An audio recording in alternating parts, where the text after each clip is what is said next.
Hello and welcome to ILTV's Evening Update. I'm Aaron Porras here with the latest news from Israel. In a surprise move to the world, Israel's foreign ministry quietly pulled the ambassador to Egypt, David Govrin, out from the North African Arab state and back to Jerusalem at the end of 2016. The stated reason for removing the Israeli foreign diplomat was for security concerns, though no specific concerns were outlined. Govrin was appointed in August of 2016 to fulfill the role of the 13th ambassador to Egypt since 1979, when Israel and Egypt re-established diplomatic relations. Speculations into the security concerns referenced by the State Department have suspected the primary cause to be the Sinai branch of the Islamic State terror organization, who've been increasingly terrorizing the country. Egypt has suffered attacks by them a multitude of times since 2011, including bus bombings, hostage crises, and attacks on civilian religious institutions. Israel's ambassador to Egypt from 2003 to 2005, Eli Shaked, in a statement to the Telegraph News, said that while he was often alarmed of security threats, it was never enough to warrant leaving the country.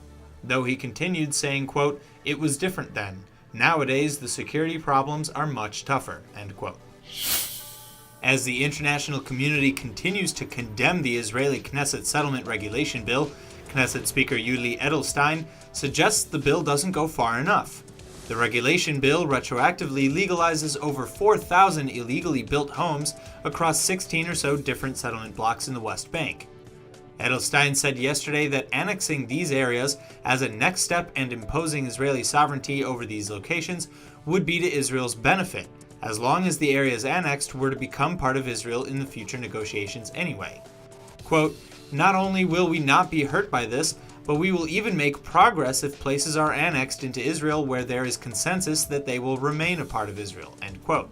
The Palestinian Authority has condemned the recent legislation and all building over the 1967 armistice lines as illegal land grabs, and has vowed to fight against it in international forums.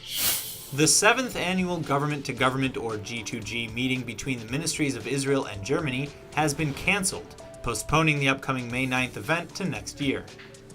A German spokesman blamed the delay on a busy schedule surrounding Germany's presidency, but officials in Jerusalem think it may be worse than that. Berlin is believed to be upset with Israeli officials over the passage of Israel's settlement regulation bill. The European Union similarly postponed a meeting between Israel and EU representatives scheduled for later this month for the same reason. German-Israeli relations have seemingly been strained for several years over Israel's alleged reluctance towards committing to a two-state solution with the Palestinians. One German official said on the subject, "Our relations have been completely pared back.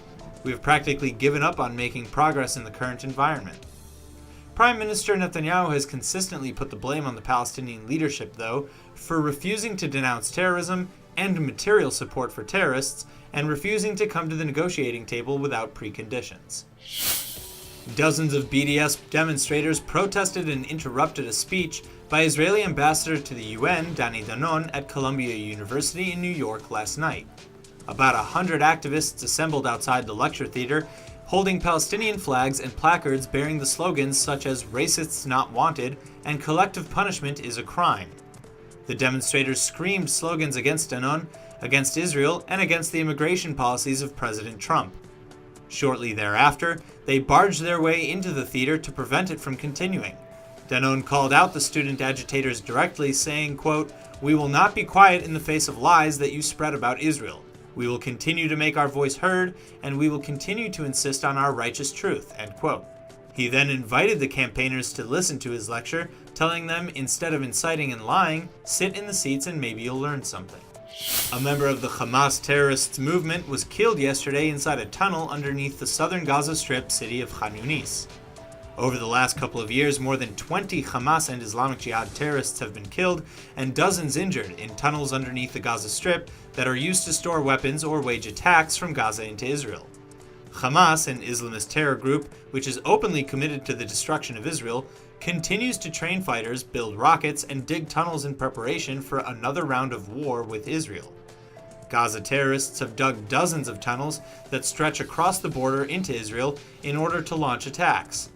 Many were destroyed by Israel during the 2014 Protective Edge War with Hamas, but Hamas has since been rebuilding their network. That's all for now. Stay tuned on ILTV.tv for our main daily broadcast playing after this. I'm Aaron Porras, and see you next time with our morning briefing from Israel at 8 a.m. Eastern Time.